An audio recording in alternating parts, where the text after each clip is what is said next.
二次看这一段话。这一段话在有些圣经里面给它标注一个题目，叫做浪子回头。但是最近越来越多的圣经的学家给他的名字是说，一个父亲有两个儿子。我们不先定义这一段经文它的焦点在哪里，所以我们在上半年度我们已经先讲过一次，因为我们今年要透过祷告来更多认识神，来经历神。在祷告中，我们跟神的平安喜乐来相遇。我们上一次的焦点是放在父亲身上。父亲有两个儿子，老大乖乖在家，老二是我们今天的焦点。这个老二怎么样？长大了就怎样？想离家。所以我们今天的焦点是放在老二，也就一般人在过去的圣经里面都会讲浪子回头，其实就是焦点是放在这个第二个儿子的身上。今天我们也是要来从第二个儿子的角度，要来读这一段跟神要对我们来说话这一段经文。好，来，我们今天呢，从这段经文看到一个很关键的，他醒悟过来。在这个经文里面，这是一个很重要的5个字。我不知道你有没有过，传道是有，常常犯同样的错。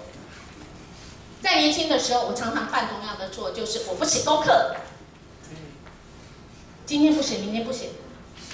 1年级不写，2年级不写，3年级不写，还是不写。还有，人家跟我借钱，我永远都会借给他，所以很多人都会来跟我借钱。我国小的时候，为什么我会很想借钱给人家？等一下我们就会讲到这个，而且从1块钱借到我们那时候你知道，其实50块算很多1块钱吃1碗面呢，50块讲规划5万，我最多借人家到50块，我还不醒悟过来。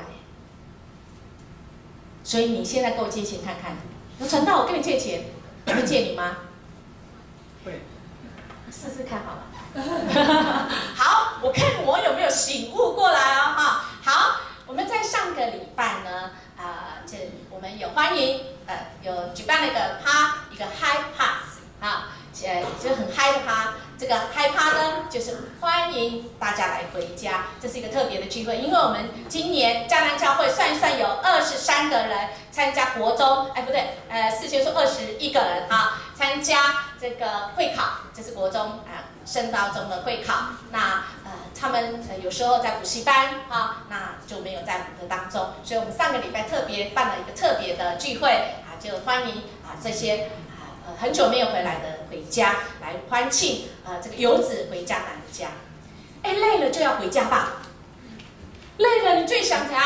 回家。我记得去年呢，我们去挑战1919的时候，那一天下大雨嘛一天在外面挑战了一整天，爬了很多楼梯，又淋了很多雨。听说这个从外衣湿到内衣裤，从内衣裤又湿到外面还可以转的。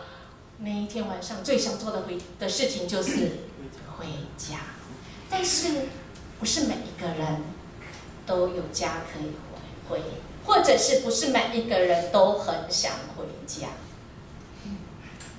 有的人觉得他的家，不回也罢，回去就会被人家一直怎样念，不回家也罢，所以他就在外面。有的人是有家不知道怎么回，老人痴呆的，有一天传道可能需要你们帮助我觉得我现在常常事情会忘记。有的人是不敢回家，有一个人叫郑杰，他现在没办法回家，因为他选择做了一件事，让我们大家都很恐惧的事，所以他现在可能在拘留所或在监狱里。有一个真实的事情，在1971年10月14号，在纽约的邮报，这是从一个灰狗巴士，灰狗巴士就是类似我们现在那个野鸡车啦这是怎么讲？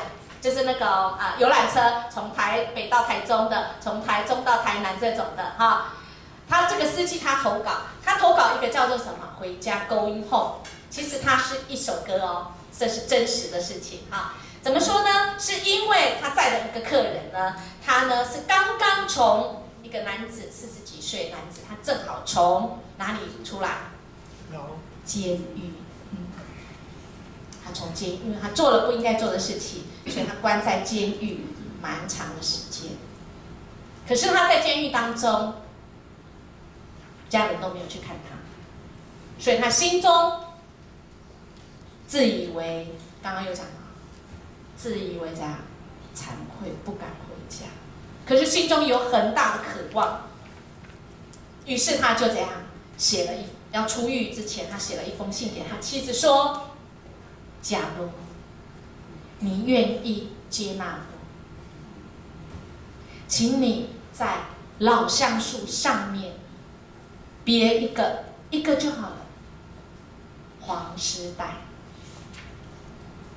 丝带要黄色的，那么我就知道你愿意接纳我，不用多说。如果我回去看到车子从那里过，看到老树上没有黄丝带，我就知道不要让你难看，我也不要回家。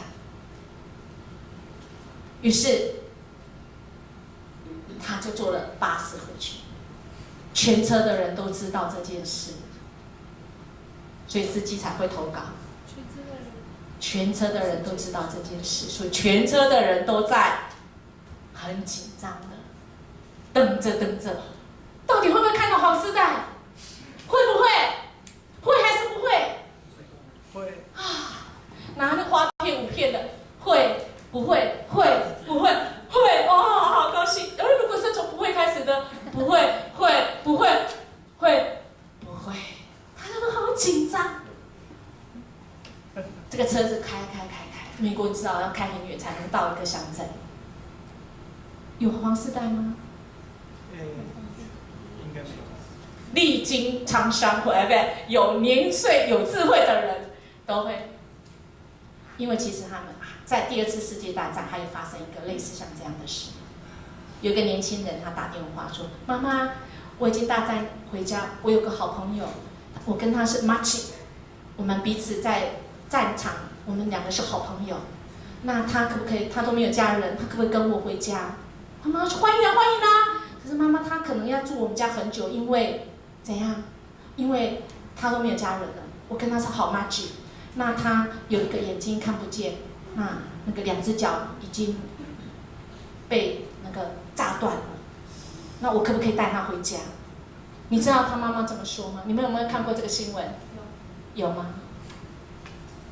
他妈妈怎么回答？如果你是妈妈，你会怎么回答？我常常想，如果我儿子打电话问我这样，我会说什么？可鲁快吗？长期住呢，2只脚都断掉装1只的不容易呢，而且不是住1天，也不是住一个礼拜，也不是住1年呢，要怎样长久住下去？因为他没有家人。他妈说：“不好意思，我们可能没办法照顾这样的人呢。”儿子说：“哦，我知道你的难处了，妈妈再见。”因为这个好朋友，他儿子有没有回家？没有。因为这个好朋友，他的妈妈是谁？就是他自己，就是他的儿子，在战争的时候2只脚都炸断，一个眼睛瞎，他心中很怕家里不能接纳。其实大家都知道这个事，所以这一车的人，会狗巴士这一车的人心里怎样？七上八下，希望有黄丝带的举手，都没有人。好，这不是少数，不从多数。车子开到那个乡镇、那个城镇的时候，他们看到什么？满城镇，所有的树上都系满什么？黄丝带。所以也就是因为这样，开始黄丝带就是从这个真实故事开始的。你有没有看到这次政界的事情？很多人别什么黄丝带，就是从这里来。但是不要乱别的颜色哦，别的颜色是代表不同的意思。黄世代就是我接纳你回家，好不好？所以呢，回家是一件很重要的事情，就是你接纳怎样？接纳你可能觉得不是很 OK， 但是因着神的缘故，我愿意接纳你回家的。今天在主耶稣他所讲的一个圣经的故事经文里面，也是有关于回家这件事情。好，既然会讲回家，那么一定他首先要怎样？离家嘛，他才会有所谓的回家。那么他为什么要离家呢？在这一段耶稣所做的比喻，他刚开始就讲，一个父亲有2个儿子，这个小儿子对爸爸说：“老爸啊，我今晚可不可以给我应得的什么产业分给我？我应得的，什么叫应得的？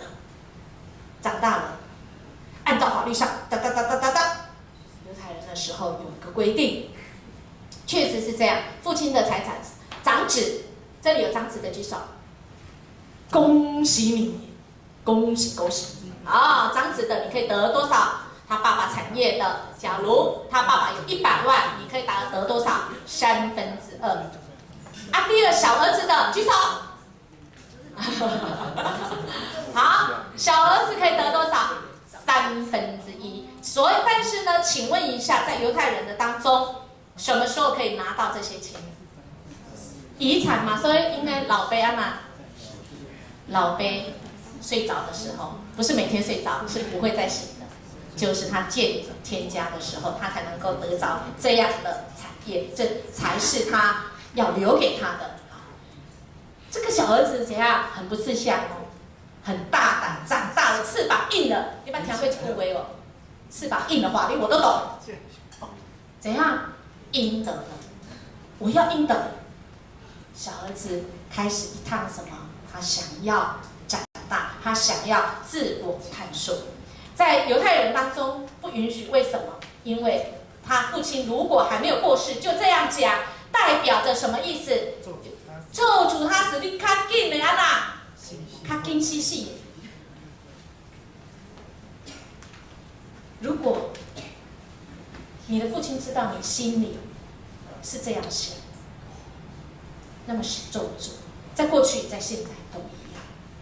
你想，这个父亲一听到他的儿子说“你给我应得的”，背后的意思是什么？快死吧！我要钱，我要。爸爸怎么样回应？如果是一个有理智，一个爸爸怎样？他塞落去啊，对吧？在当时候的这个社会确实是这样子哦，他可以怎样？不是只要塞了去呀，可以把他怎样揍死。但是在经文里面的这个父亲怎样？没有吭声，反而怎样？没有拒绝他的要求，而是怎样？真的就给他的1/3给他。这个小孩拿了怎样？真的拿了就这样就走了。就跑了，要跑去哪里？小儿子他要什么？其实他是要一个自我探索。他一直在想，我到底是谁？我是谁？我怎么了？我想要独立，可不可以？可不可以？如果你按照教育的这个角度跟眼光，确实给了一个他什么一个空间，给他去有一个机会去自我来探索。好，那么一个人常常在一生当中，他会想要怎样知道自己价值是什么？我不再依附在家庭里面，我想要独立。那么一个人他要知道他的价值，他常常会透过一种学习，也就是在我们青少年的时候，我们会学习。或许很多人会说，我们人生真的就是不断的选择所堆积成的，我们的人生就是不断的选择，不断选择。所以我们怎么透过来正确选择，其实是可以给我们建立一个正确的价值。那这个的方式里面呢，在这个小儿子，其实他也透过他想自由的选择，父亲也给他，而且怎样，他从这些可能性呢做了选择。我可能可以选择这样。我们等一下就会看到经文，小儿子怎么选择用他的这一些财产，1/3的这一些钱，他怎么选择来用，而且透过这样。上帝也给我们人的脑筋说，你去选择的时候，你就要去考虑它的后果是什么。我做了选择，像现在很多今天早上才办的会考选填志愿，你经过你的选择，你已经去选了，可是你很有可能高分低就，那么你就要怎样？港湾。你不要选了以后你怎样？无港湾沙里卡卡港口嘴瓜，3年读得很痛苦。因为这个制度下，你就是要做选择。如果简单讲，现在会考，如果你第一个志愿你就上了，那么你就不会被扣分，你就是它种种里面有积分，你就可以拿到15分。可是如果你第一个选择志愿没有上，第二选择志愿没有上，像我们以前这样，第3、第4才选上，那么你积分变几分？12分，一差就差3分。所以当你做了选择，你要怎样？你要选择我第3、第4的志愿当第一个志愿，那么你可以，你如果真的考上那学校，那么你就可以得到15分的满分。这个就有关你的决定。所以传道要说，今年暑假会是一个很多人，至少你就有21个会考，那统测更多，统测也很多，那我们学测指考也很多。如果你选择了，传道要说，你到神的面前好好祷告。做你选择了之后，那么你要甘愿，你要怎样爱惜你所选择，而且这3年好好的努力，纵使你到不好的，觉得是小学校，可能你还会有很多的不一样的机会，跟神的恩典要来相遇。所以你选择之后，你要把你的选择愿意公开，而不是说人家问你说你读哪个学校啊，没有啦，不要问我啦，好不好？你做了决定，或者是你真的选择了一个先生，你有没有看过那个传道这次去旅行，看到一个白头发，头发都很白，看起来就有点年纪，但是呢，他旁边一个妹妹，很年轻，哇，身材真好。我们一起吃饭的时候，他们是一人走一边，一边一个，就像我先生带着我女儿，他说哇，你的女儿好漂亮哦。结果等我们离开以后，从他们肢体语言发现什么？那是情侣，是情侣，起码差50岁。差不多。这就是他们怎样做了选择，不愿意公开这样的婚姻怎样？我们是不知道他们是不是结婚了啦哈。这样的婚姻，你有肯定你所做的选择吗？这就没有。不管以后你跟谁的什么关系，如果你做了一个决定，而且这个决定是在神里面，你好好珍惜肯定你所做的决定。再来，你要为你的决定怎样做出行动。等一下我们会讲，这小孩子他有做了决定以后，他有没有什么行动？如果这是好的，那么你就重复来重复这个行为，重复这个行为。但是如果不好呢，你还重复的有没有？有啊，刚才有一个人在这边带说，弟兄姐妹，你们过瘾吗？传道听了皮皮唰，因为过瘾了，重复以后再重复，如果是好事情是好，如果是不是好事情就叫什么上瘾。因为你会重复，因为你在重复驱动力当中，你会感觉到满意。所以我们今天也会讲，你赞美神，你在这边很简单讲，很嗨，遇见神，好不好？很好，非常好。可是你不是只有在这边好，感觉很好，从这里出去，神差派你回去到你的世界、你的生活的时候，你要有行动，要活出福音的这个行动出来。不然，你每次来教会，你知道吗？那个共产党的那个谁说，宗教就是什么？力量。不，是吗？不，他说宗教是什么？鸦片。所以我们宗教我们不是宗教，我们是什么？信仰，好不好？我们来这里，遇见神很好，这个感觉很好，但是不是我们很好回去就做坏事，回去以后就做神不喜悦的，然后我好罪过，我赶快。传道就有这样个案了，在这边感觉很好，被神爱，然后也常常听浪子回头，然后回去以后又怎样？上网络赌博，哇，这个案都没感觉，好不好？我们不是信仰，绝对不是让你们上瘾、重复行动上瘾。不是，我们要有行动活出神的。所以我们这段时间，这个礼拜跟下个礼拜，这个礼拜叫做他醒悟过来，下个礼拜我传道要讲什么？你来吧，好不好？我们有行动，神邀请你，你来吧。他邀请谁？彼得，行在水面上。神邀请我们，我们生命真的要有神迹奇事在我们生命中发生。神要邀请我们，我们来吧。那我们要一起来学习，我们如何来做决定。好，我们要来看啊，这个小儿子呢，经文继续来看，他卖掉他的产业，带着钱就离家走。他到遥远的地方，在那里怎样挥霍无度，过放荡的生活。而且他他选择怎样把所有的钱都花完。结果在那里发生什么？没有钱了以后，又发生那边怎样？是饥荒他穷到不行，还去怎样投靠一个居民？那人打发他到怎样？去看什么猪？猪觉得你知道吗？犹太人猪是什么？猪是什么？可以吃吗？没赛啦。猪是最怎样？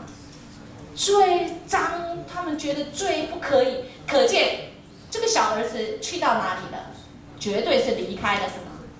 离开了他的父亲的世界，他已经远走他乡去了，而且他也不要了他养成他的这个文化里面，他不要弃绝了这个文化，他带着钱离开父亲，他离开遥远的不是犹太人的地区。我们从这里就可以知道，意思是他想要怎样透过自我探索，他想摆脱所有从他父亲来的，可是他都没想到摆脱父亲所有的，可是他带着谁的钱走？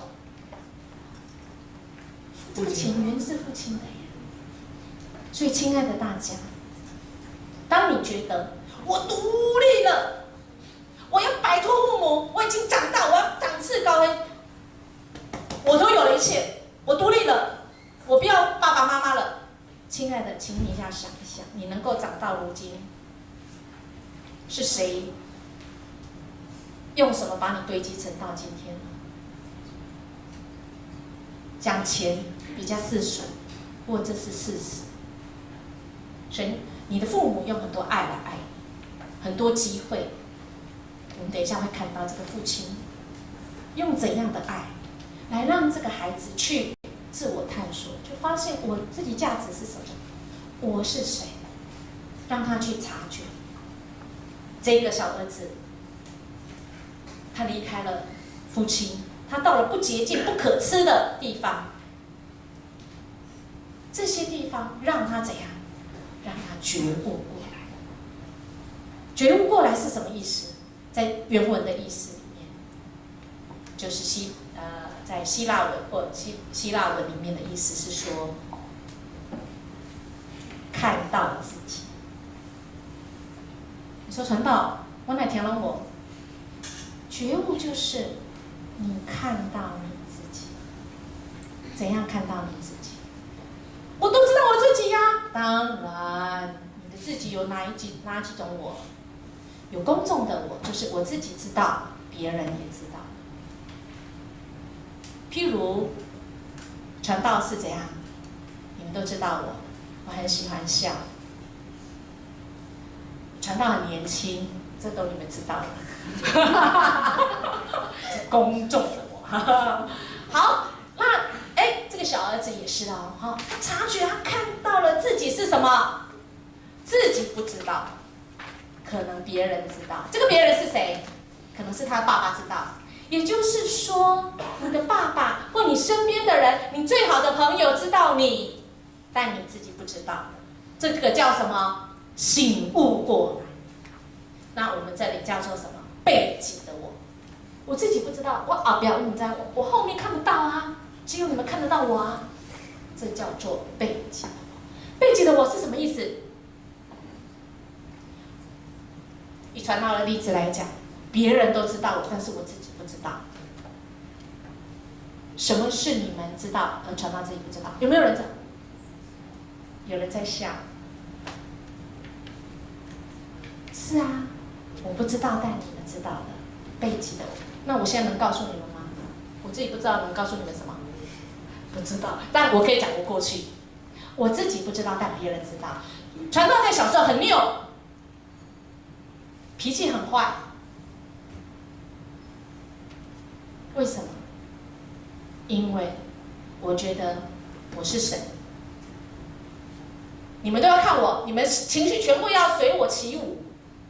我的家人被我搞得七荤八素。我的怎么讲？我的自己的祖父祖母跟我的外婆，常常就为了我吵架，因为我觉得我小儿麻痹都是你们害的。你们谁叫你们去把我家抓去注射预防针，小儿麻痹预防针？本来不打，我姐姐我哥哥没有打预防针都没事。的话，你为什么不叫哥哥去打？叫我打，你们给我赔来！你们都怎样？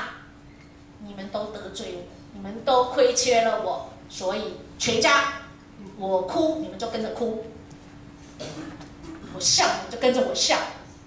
所以我小时候，我外婆说，她从来没有看过这么骄傲的人，一个小女生。这就是我自己不知道，但别人知道。别人知道的我是什么？骄傲。我知不知道我自己骄傲？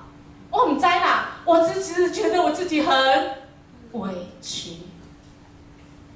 所以我的这个人际关系超差。可是我在学校怎样？都没那个，又没那个胆。我小我有讲过啊，我讲话都老师以为我哑巴，都不讲话。可是在家是什么？在外面像只羊，在家里像什么人？别人知道，但我自己不知道啊。好，还有呢，我自己知道，而别人不知道的，隐私我。其实人要醒悟过来，从这里，你自己很清楚知道。或许你不愿意承认了。隐私我简单讲，在都没有人的时候，你会做什么事？你会想什么？你会想什么？你会做什么事？譬如传道。隐私的我常常心里有时候从小我常常会早上起来就不想醒来，就是总是有一个怎么讲就是担忧，总觉得要发生什么不好的事，总觉得要发生什么不好的事。我的爸爸妈妈如果晚一点回来，我总觉得还，所以我心里总是觉得有个石头压着。那我会逃避，不要跟我讲，最常表现在哪里？以前看那个八点档，对不对？坏人要害好人的时候啊，你明明知道坏人要害他了，对不对？那时候你会看吗？我不会看，我会怎样？不要看，等到好结果再给我看。我其实有这种逃避的倾向，所以那时候我逃避都做什么事？不是睡觉，我就是看书。所以传道非常喜欢看书，非常喜欢看书，因为我要逃避。这是我自己知道，而别人不知道。而大家会觉得说，你这样爱看书啊，该有气质的。等一下，我还要告诉你我自己不知道，别人也不知道的事。但我怎么告诉你？是因为我醒悟过来，我就知道了。你们知不知道？有一个王荣义牧师，他是我在马街实习的时候的督导。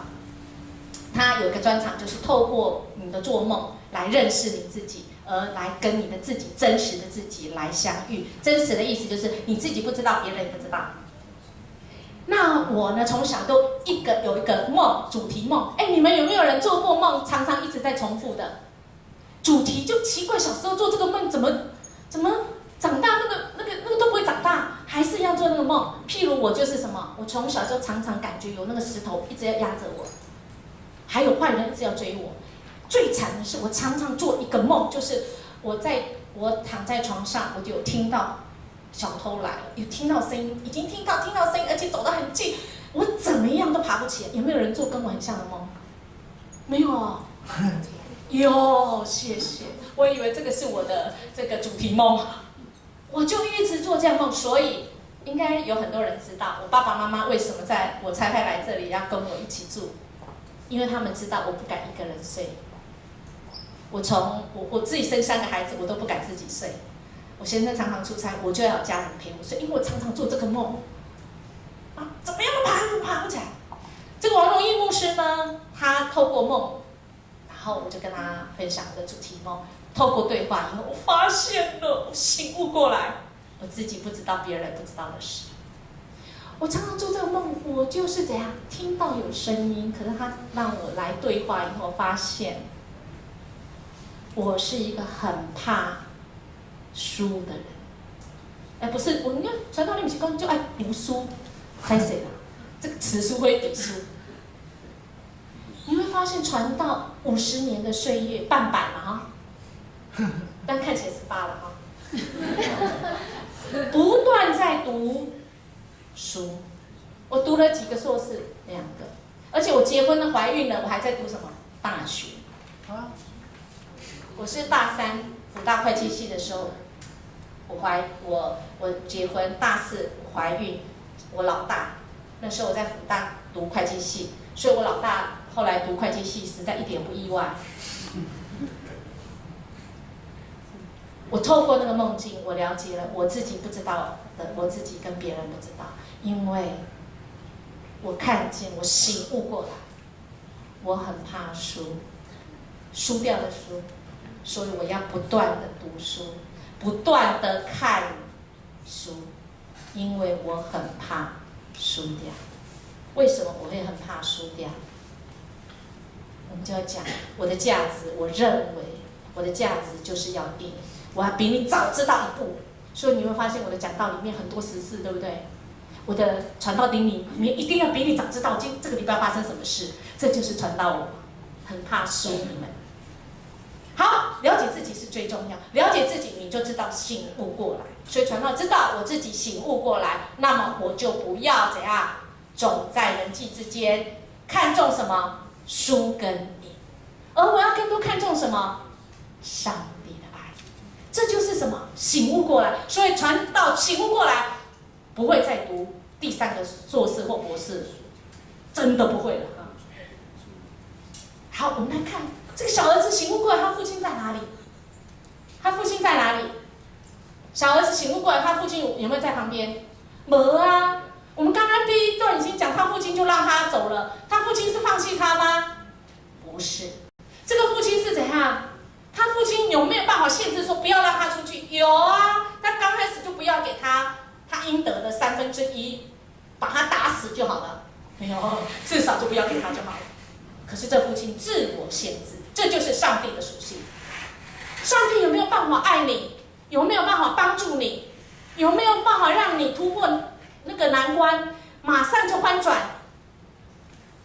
他当然能啊，但是他要不要？因为爱的缘故，他不要哦。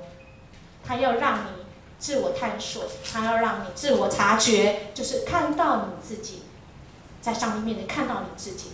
上帝他有一自我限制。你们知道那个现在电费哈，电费是不是要看那个店里面多少安培，对不对？你们知道安培吗？安培呢，他是一个人哦，他不只是一个学问。安培这个人，他一生，他11岁，他就是一个小天才。但是他在11岁的时候，他父亲因为抗争，法国那时候的大抗争，他爸爸被抓走以后，被抓到马上被送到断头台。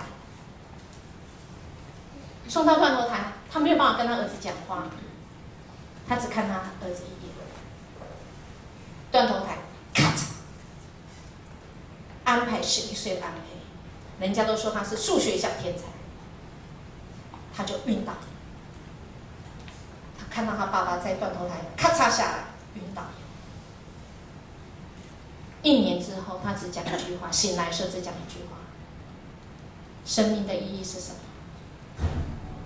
然后不讲话都做什么？吃沙，吃沙，那么可见就怎样？11岁，爸爸上断楼台死，没有跟他讲任何话，只看着他，但是他心中有很多，他爸爸来不及陪伴他，他心中有很多疑问。上帝啊，你在哪里？为什么我爸爸被送断头台？1年的时间，连法国的军方要来抓他，看到他这个样子都怎样？哎呦，就在那笑啊！好，算了，放他走吧，不然当时候法国那时候很可怕，因为大家都说他是天才，他的脑筋一定很好，一定被他爸爸怎样带坏，所以也要把他抓走。当时候只要被抓走都不能活着，但是很奇妙的，他就心神病。上帝的手有没有在这当中啊？有。1年之后，他的隔壁朱莉一直照顾他，照顾他到朱莉变成他的什么安娜达。后来就跟他结婚了。安培呢，他发明很多，安培有学物理的嘛，哈。哇，他就经历神。哇，他们是生了孩子很快乐，从此过着快乐、幸福快乐的日子，对不对？对，直到有一天，欧洲发生大疟疾，可爱陪伴他经过精神病的失神的那1年多，朱莉突然过世，留下2个孩子，那2个孩子都还很小，但是因为他在大学里面教书，你知道他12岁就上大学，里昂大学，但是那时候他精神病嘛，在这当中，他为了孩子，所以他就再娶一个太太，一起养这个孩子。有一天他从外面下班回来的时候，发现他家都空了，招小偷吗？不，是他娶的太太把所有的家产都搬光，房子还怎样？典当。安排刚好叫你凄惨没？有。安培他怎么样子度过啊？这一次他有没有发疯？没有，因为他已经经历了这一位上帝，他知道上帝必要怎样带他经历所有的困难，确实带领他所有的困难。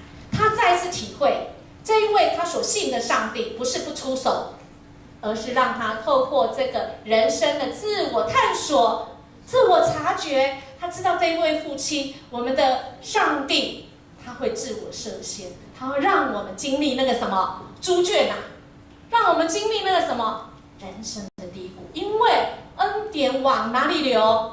低处流啊！如果你的人生现在正在猪圈，正在低处，恩典会满满，因为它流满你的所有的生命当中。好，他醒悟过来，他就怎样？他就开始积极的行动。在这经文里面就说到怎样？他开始怎样回家？他的虽然动机是本来动机是怎样？我底下没汤吃啊，我在这里没有得吃，我爸爸怎样？还有这么有的东西可以吃，我在这里当人家雇工，那我还不如回我爸爸家。虽然他的动机不值得赞赏，但是他的行动是值得赞赏。他于是怎样？经文讲，他于是怎样？起来回到父亲那边，说：“父啊，我得罪了天，又得罪了你。从今以后，我不配当你的儿子，你就当我是雇工好了。”好，决定了。亲爱的，当我们决定了以后，要行动，不要只有决定而已。晚上决定，白天怎样？我决定要怎样转回？我决定醒悟过来，我发现我自己了，但是我要行动。在这里，他积极的行动，他自我的要求，同样的，他从不断的选择，不断的经历，不断的选择。如果在你醒悟过来的行动当中，你发现不合神心意的，请你修改一下。我们的主是让你他自我限制他的能力，让你自由的选择。透过选择当中有神的恩典，只要你愿意醒悟过来，而且要行动，回转归向神，神会透过这样一步一步来带领我们来成长。好，醒悟过来回家的生活是什么？当然是自我的价值被提升。小儿子他自我价值提升，就像传道说，传道发现自己是怕输，怕输的背后是什么？还有一个背后啊，我为什么怕输？因为我怕我没有人爱，我怕我没有价值。有一个声音像录影带，这个叫做核心的信念。我们在我们心理学或叫认知行为治疗，你常常会又被一个盖住，金钟罩像这样子，一个人生的脚本核心就是啊，你不好啦，你无能啦，你无能，你不行，你就是没有价值。你要有价值，你要做给人家看，你要赢啊！你要赢，你就一直在读书啊！你要一直在读书，人家就会看你啊！人家看你就会怎样。你一直被这个所牵制。但是不是？今天小儿子的自我价值被提升，是被神所提升，因为他的爸爸怎样接纳他，还没看见他哦。他回家不知道什么时间，但是他爸爸早就在门口。那时候没有大哥大他也没办法通知他，爸爸怎么会在门口？他从四面八方回来，什么时间他爸爸也不知道。这里在预表耶稣基督，我们的主，知道我们什么时候，深深知道我们的需要，早就已经为我们预备了。他可以去救你，但他要你自己醒悟过来，而且要行动。他就在门口家门口等你，主动跑过去抱你，而且他说抱你以后，这个儿子怎么讲？父亲，我得罪了天，又得罪了你。刚刚他决定要这么讲了哈。从今以后，我不配成为你的儿子。他也决定这样讲，而且他还讲一句什么？把我当什么？雇工吧。可是，当他爸爸来抱他的时候，他再讲一次的时候，他爸爸怎样？当他讲到说我不配成为你的儿子，下面那句是什么？把我当什么？雇工。他没有让他讲完吗？他就抱住他。所以爸爸决定不让他怎样负面的思考，不让他怎样，不让他落入雇工的这个身份，而是愿意接纳他是儿子。所以，亲爱的大家，今天不管我们生命情况如何，不管你的在哪里不醒悟过来，或许你还在猪圈里，被困在那里，但神的爱。真的是，不是你能说，不是你能想象的，你就尽管回家，好不好？而且回家之后，恢复儿女的身份，不管你做什么，他都爱你。不管我这个器皿多烂多破，过去发生什么事，神都爱你，因为我们的价值是从神来的。神看我们每一个为宝贵。他不愿意有一个人沉沦，特别沉沦在瘾上面，特别不愿意我们沉沦在罪恶当中。他要我们每个人都悔改，在悔改之前，悔改原文的意思就是回转归向，走，回转，你要转向，而且要走，这叫悔改。醒悟是什么？醒悟就是你看到你自己，你看到神所原来创造你那个美好，你看到你自己不知道的你自己，你看到上帝所创造你那美好，原来你的那个美好。愿神来帮助我们，我们一起来祷告。